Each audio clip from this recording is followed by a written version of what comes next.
Boa tarde, pessoal. Bem-vindos ao quarto vídeo da série Aprendendo a Programar com Python.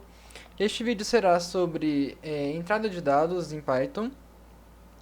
Caso você chegou aqui no vídeo e queira ver os outros vídeos da série, vou estar deixando o card com a playlist aqui no canto superior da tela, em um dos dois, e também na descrição do vídeo aqui embaixo. Então é isso, segue o vídeo. Então, pessoal, antes de seguir com o roteiro aqui, eu queria fazer só algumas observações. Então, vamos pegar aqui o teste que a gente estava fazendo. E aqui existem algumas opções em relação ao print que a gente pode estar utilizando. Então, uma delas é o seguinte: ao invés de a gente fazer dessa forma aqui, o que a gente pode fazer? A gente pode informar para a função, digamos assim, para a função print, nós vamos estar passando vários valores. Daí ele analisa cada um separadamente e daí ele vê o tipo que é e é como se eu estivesse imprimindo ele sozinho. Então seria como se imprimisse aqui o valor 1, e daí depois o valor 2, só que dá para printar os dois na mesma linha. Inclusive mesmo que seja em prints separados, tem como printar na mesma linha. Eu já mostro como. Tá, então vamos supor que a gente quer exibir duas coisas com esse print que está mostrando aqui na tela. Que seria esse literal textual aqui e mais o float valor total. O float, que lembrando, é um número com vírgula. Então o que a gente pode fazer? Simplesmente vir aqui. A gente não vai precisar converter ele para string nesse caso, porque a gente não quer fazer uma concatenação, a gente quer passar dois valores para o print de exibir. Então o que a gente faz é colocar uma vírgula aqui. E basicamente vai dar certo também. Então se a gente rodar aqui, inclusive ele coloca até dois espaços aqui, e isso é algo que eu vou comentar também. Se não me engano tem dois espaços aqui. É pra ter. Não sei se dá pra enxergar, mas tem dois espaços entre o é igual a e o 10. Então, tanto isso quanto o fato dele ir para a linha de baixo depois que ele exibe. Então, o que eu quero dizer com esse ir para a linha de baixo? Se a gente vier aqui e dar um print 1, depois um print 2, o 1 e o 2 aparecem em linhas diferentes. Então, o 1 está em cima e o 2 está embaixo. O que a gente pode fazer é mudar isso. O que acontece? Essa questão de mudar a linha, ela é representada por um caractere especial, que é basicamente o contra barra n. Então, quando tiver o contra barra n, ele vai para a linha de baixo. O que acontece? No Python é padrão para o print finalizar com esse contra barra n. Ele não mostra para você, mas ele finaliza com contra barra n. Então, uma forma de mudar isso é você mudar aqui, vírgula, end. End significa final, então mudar o final de contra barra n para nada. Então essa é uma forma. Se a gente fizer isso, ó, aqui não vai pular uma linha depois do 1. E eu executar, ó, aqui no terminal, 1, 2. Por que 1, 2? Porque não tem nada no final, printou um atrás do outro. Printou um, exibiu um na sequência, exibiu o próximo sem pular linha, e daí fica assim. Da mesma forma, tem uma configuração que é quando você coloca a vírgula, ele colocar um separador. Então, se não me engano, eu posso tirar. Vou até tirar esse espaço aqui para ficar mais fácil de ver ali na hora de exibir. Se não me engano, é sep de separador. A gente pode colocar aqui isso é igual. Peraí que só vou mudar um negócio aqui em cima. Que isso é igual a nada também. Então, se a gente fizer isso, aqui ó, igual a 10. Então, caso você queira verificar mais manualmente assim qual que vai ser a separação, você pode utilizar esse sep aqui, ok? Queria comentar mais coisas antes de seguir para a entrada de dados, que seria o seguinte. A gente tinha feito aquele teste, né? Eu nem lembro mais qual que era o teste, deixa eu dar uma olhada aqui. Aqui, número igual a 8, número igual a 10.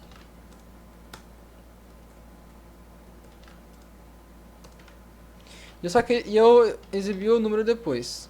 Eu só queria deixar uma coisa clara aqui a respeito disso, que é o seguinte. Opa, coloquei print 10. Tem que ser print número para fazer sentido o teste, né? E a gente chegou à conclusão, quer dizer, a gente viu, né? Que quando a gente exibe o último valor atribuído. Eu só queria fazer uma observação que depende onde esse print vai estar. Porque ele vai exibir o último valor atribuído até o ponto em que ele está. Então, eu fico tentando exibir ali, mas é com o mouse que eu tenho que exibir. Então, o print ele aparece na linha 3.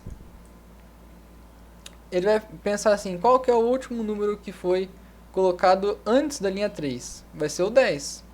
Que primeiro foi o 8, depois foi o 10.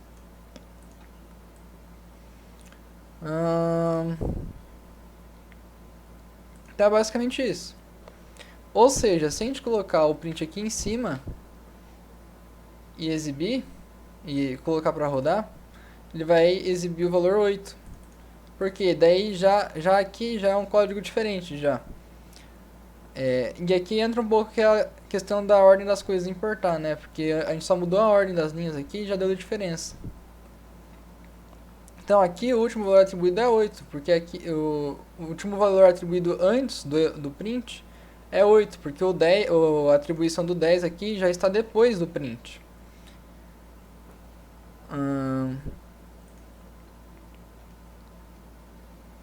Então basicamente é isso.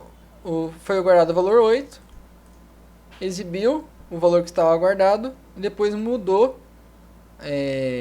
o valor que estava guardado, porém já havia sido exibido, por isso que fica 8. Eu acho que é bem simples, né? Mas é bom dar uma explicada. Na verdade, não tenho certeza se é simples para quem está aprendendo agora, tá, gente? Então, às vezes eu... Enfim, eu achei bom explicar. Voltando agora para o roteiro, a próxima coisa que a gente ia ver... a gente já fez esse teste aqui também. Ok.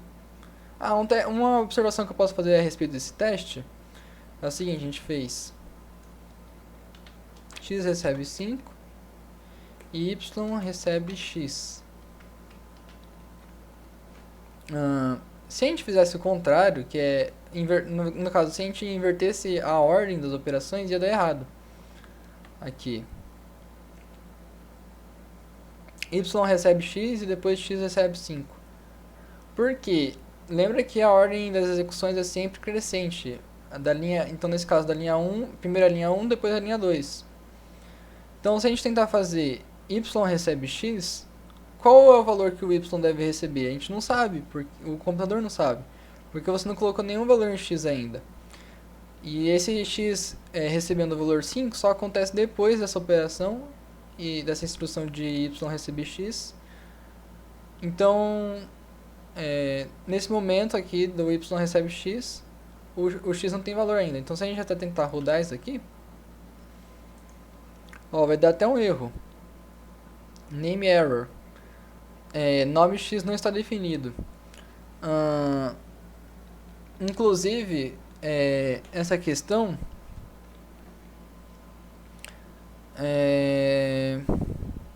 não está definido por quê? Porque ainda não se atribuiu nenhum valor a x. Então, como a gente não mencionou o x antes e deu um valor para ele, definiu ele antes, então o Python fala que ele não está definido ali na linha 2. Ok? Bom, então basicamente esses eram os comentários a respeito dos testes que a gente fez nos vídeos anteriores, ou no vídeo anterior, enfim. Agora seguindo aqui para entrada de dados. Então, a entrada de dados no Python é feita com a função input, pelo menos por causa do terminal, né? Que o terminal é aquela questão que eu já expliquei, né? Que exibe que o programa está rodando aqui embaixo. E a gente pode tanto ler alguma coisa que é exibida, quanto escrever para mandar para o programa, que é isso que a gente vai ver agora. Então, basicamente, o que vai acontecer aqui quando a gente usar o input? O input, ele é uma função que exibe a mensagem entre aspas aqui, dessa vez sem pular a linha, e vai esperar o usuário inserir um valor. Daí quando... Aqui, espera o usuário inserir um valor. Então quando o usuário inserir um valor, ele vai escrever alguma coisa, basicamente, o usuário. Isso que eu quero dizer. Escreveu alguma coisa, apertou Enter, esse valor vai para dentro do... vai, digamos assim, para dentro do código, né, entre aspas.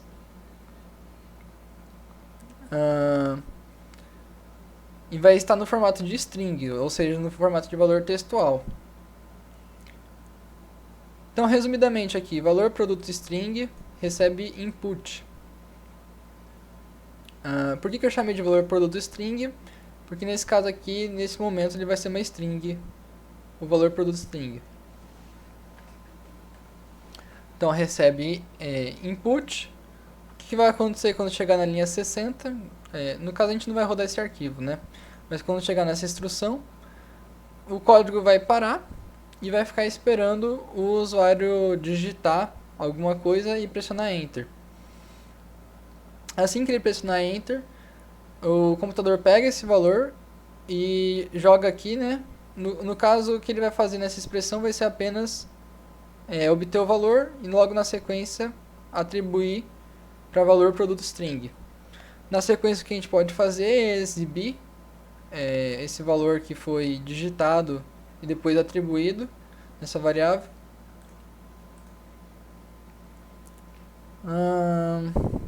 Ok, então vamos fazer esse teste primeiro.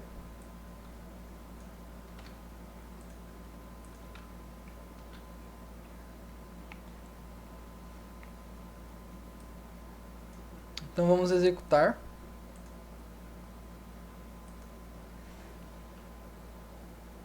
Aqui eu já coloquei escrito para aparecer, insira o valor do produto e eu uso um valor inteiro. Eu já explico essa questão de usar um valor inteiro. Por enquanto vamos só escrever teste aqui, para ver ele sendo exibido. Então, ó, tá vendo que o programa tá parado, não tá acontecendo nada. Assim que eu der Enter, ó, ele exibiu, ele só replicou no caso, né, exibiu o teste aqui embaixo. Que foi justamente o que eu coloquei. Então, bem simples, né? Então, pessoal, eu voltei aqui, aumentei a fonte do terminal para ficar mais fácil de enxergar. Então, voltando pro roteiro aqui. Aqui, o que acontece? A gente tinha lido do usuário, né? O usuário inseriu alguma coisa e esse valor foi parar na variável valor produto inteiro. O que dá para fazer na sequência é fazer uma conversão dele. Então, lembrando que ele foi lido como valor textual, agora ele vai ser convertido para valor inteiro. Então a gente faz isso usando essa função do Python aqui. E eu criei uma nova variável chamada valor produto inteiro, que é para receber esse valor dessa forma, dessa vez inteiro. Então a gente pode exibir ele normalmente, como já foi mostrado que a gente pode fazer com valores inteiros, e nós podemos fazer contas com ele também tranquilamente. O que não seria possível se a gente não tivesse convertido ele para inteiro primeiro. Se a gente tivesse tentado usar a variável valor produto string, porque ela é uma string. E aproveitando o gancho, uma coisa que é importante também, sempre que possível, é interessante você declarar uma variável, você colocar qual que é o tipo dela depois que você escreveu. E tem uma forma de fazer isso em Python, que é que em algumas linguagens, por sinal, é obrigatório falar o tipo da variável e isso pode dar algum problema no código se você fizer errado. Mas no Python aqui é opcional. Vamos supor aqui, esse valor produto string, vamos supor que eu quero dizer que ele é uma string. Isso a gente faz só na primeira vez que a gente atribui um valor. Então o que a gente faz? A gente coloca dois pontos, str. Str é o nome dentro do Python para string. Da mesma forma que no valor produto inteiro, como ele é inteiro, nós podemos colocar dois pontos int de inteiro. Ok? Então, basicamente, entrada de dados é isso. Então, pessoal, esse foi o vídeo sobre entrada de dados em Python. Já estou planejando um próximo vídeo com exemplos de programa e alguns exercícios também. Se você gostou do vídeo e quer ajudar o canal a crescer, curte e compartilhe o vídeo. Dúvidas e opiniões também são sempre bem-vindos nos comentários, com respeito, é claro. Então é isso, ficamos pro próximo vídeo. Até mais.